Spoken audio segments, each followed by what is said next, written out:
નમસ્તે મિત્રો, સ્વાગત છે તમારું મારા આજના નવા વિડીયોમાં. તો મિત્રો, આજે આપણે બનાવીશું તુરિયાનું શાક, જે શરીર માટે બહુ જ સારું હોય છે. તો આને મેં 500 ગ્રામ તુરિયા લીધા છે.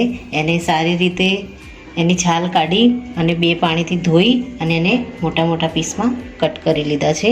કારણ કે આમાં પાણીનો ભાગ બહુ હોય છે, એટલે જલ્દી ચડી જાય છે. અને અહીંયા મેં ડુંગળી લીધી છે, એક મીડિયમ ઝીણી સમારીને, અને ટામેટું લીધું છે, અને આદું, મરચાં અને લસણ કટિંગ કરીને લીધું છે. અને બીજા આપણે રેગ્યુલર જે મસાલા હોય એને આપણે આમાં એડ કરીશું. તો મિત્રો, સૌપ્રથમ આપણે વઘારની શરૂઆત કરીશું. તો આપણે ગેસ ઉપર એક વાસણ મૂકી અને એમાં આપણે સૌપ્રથમ તો તેલ એડ કરીશું. આમાં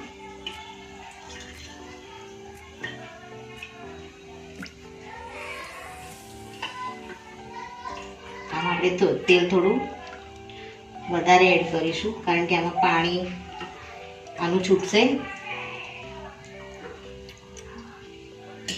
એટલે આપણે તેલ થોડું 4 ચમચા મેં તેલ લીધું છે. હવે આપણે આની અંદર તેલ આપણું બરાબર આવે એટલે એમાં આપણે થોડી રાઈ એડ કરીશું. આપણી રાઈ તતડવા દઈશું થોડી, ત્યારબાદ એમાં જીરું એડ કરીશું.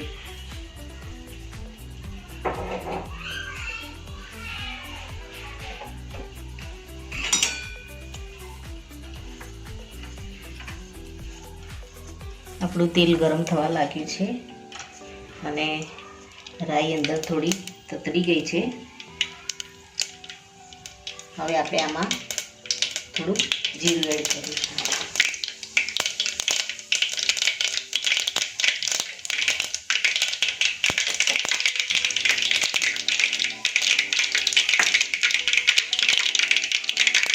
હવે આપણે આમાં આદુ, મરચાં અને લસણને કટિંગ કરેલા છે એમાં એડ કરી દઈશું.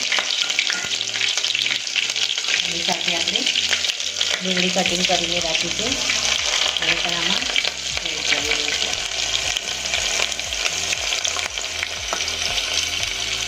આપણે ડુંગળીને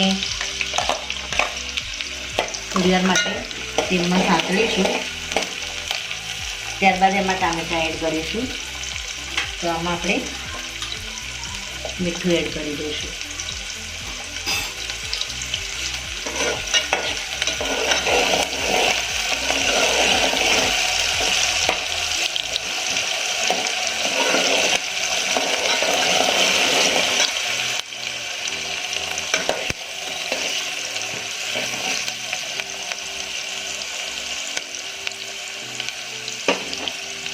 આપણે ડુંગળી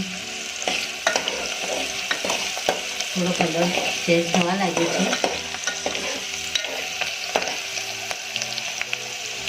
ગેસને આપણે હાઈ ફ્લેમ ઉપર આપણે આને પકવીશું. હવે આમાં જેનું સમારેલું આપણે ટામેટું રાખ્યું છે એને આપણે આમાં એડ કરી દઈશું.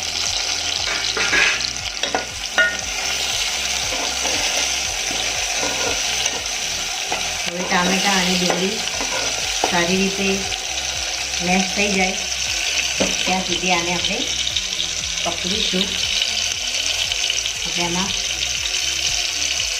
હળદર 2 ચમચી એડ કરીશું નાની, અને 1 ચમચી આપણે ધાણા જીરું એડ કરીશું. હવે આને આપણે હલાવી અને કૂક થવા દઈશું.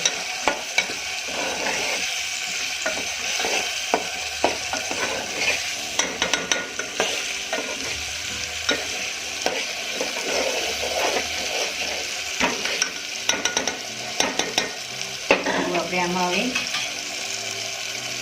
તીખું મરચું છે એને 1 ચમચી એડ કરીશું.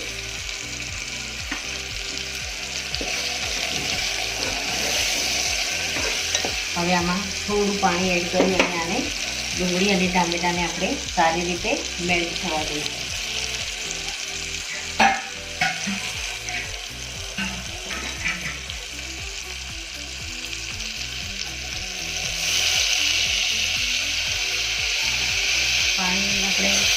એડ એટલા માટે કર્યું કે ટામેટાં અને મસાલા એકદમ બળી ના જાય, અને પાણી થોડું એડ કરીએ તો ટામેટાં અને ડુંગળી એકદમ સારી રીતે અંદર સચવાઈ જાય. હવે આને આપણે ઢાંકી અને થોડી વાર માટે એકદમ સારી રીતે કૂક થવા દઈશું. મિત્રો, આપણા ટામેટાં અને ડુંગળી સાથે બધા મસાલા એકદમ ચડી ગયા છે. હવે ટામેટાં એકદમ સારી રીતે ચડી ગયા છે. હવે આપણે આ જે તુરિયાને કટિંગ કરીને રાખ્યા છે એને આપણે આમાં એડ કરી દઈશું.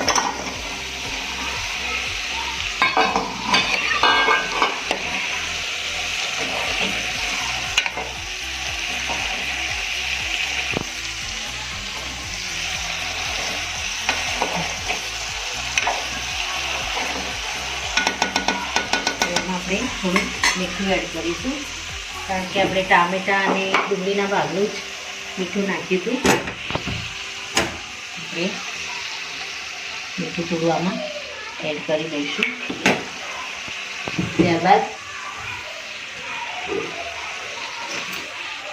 કાશ્મીરી લાલ મરચું છે એને આપણે એડ કરીશું. હમણાં આપણે તીખું મરચું એડ કર્યું હતું, અત્યારે આપણે કલર માટે લાલ મરચું એડ કરીશું.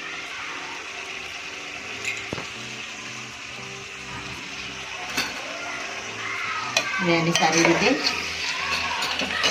હલાવી દઈશું.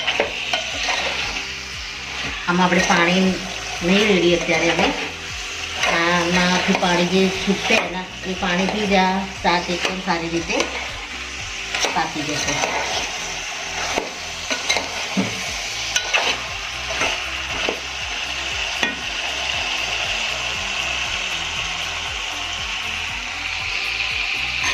એમાં આપણે પાણીનો ઉપયોગ નહીં કરીએ, પણ થાળી જેવું કંઈ વાસણ હોય એને આ રીતે ઊંધું ઢાંકી અને એના ઉપર આપણે થોડું પાણી રેડી દઈશું, જેથી વરાળથી એકદમ સારી રીતે આપણા જે તુરિયા છે એ સારી રીતે કૂક થઈ જાય. આપણે ગેસને મીડિયમ કરી દઈશું.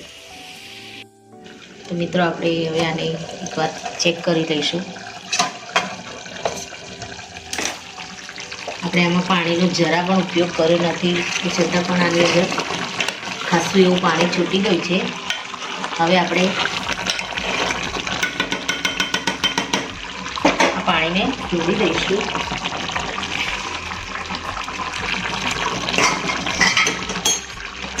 ત્યારબાદ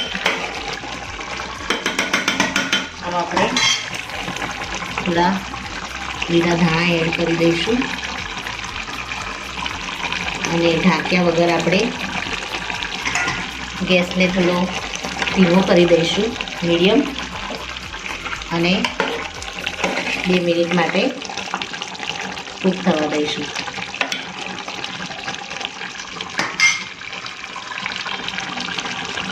ગેસને આપણે પાણી આમાં વધારે છૂટ્યું છે તો ગેસને આપણે ફૂલ રાખીશું તો પણ વાંધો નહીં આવે, કારણ કે નીચે ચોંટશે નહીં. 2 મિનિટ માટે આપણે આ રીતે એને કૂક થવા દઈશું. મિત્રો, આપણું શાક રેડી થઈ ગયું છે. હવે આપણે ગેસને બંધ કરી દઈશું.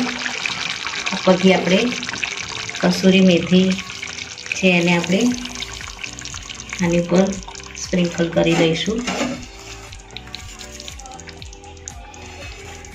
અને ઉપરથી આપણે થોડો ધાણા જીરું મસાલો અને ગરમ મસાલો આપણે ઉપરથી એડ કરી અને આને હલાવી અને થોડી વાર માટે આ મસાલાની સુગંધ બધી આની અંદર ભળી જાય ત્યાં સુધી ઢાંકી દઈશું. ગેસને આપણે બંધ કરી દીધો છે. ત્યારબાદ આપણે આને સર્વ કરી લઈશું. તો મિત્રો, રેડી છે આપણું તુરિયાનું શાક. એને આપણે લીલો મસાલો ઉપર નાખી અને ગાર્નિશિંગ કરી દઈશું. તો મિત્રો, મારો આ વિડીયો પૂરો થાય છે. જો મારો આ વિડીયો તમને ગમ્યો હોય તો લાઈક કરજો, શેર કરજો અને તમારી ચેનલ દેશી સ્પૂનને સબસ્ક્રાઈબ જરૂરથી કરજો અને કમેન્ટમાં જરૂરથી લખજો કે મારું આ તુરિયાનું શાક તમને કેવું લાગ્યું. થેન્ક યુ મિત્રો.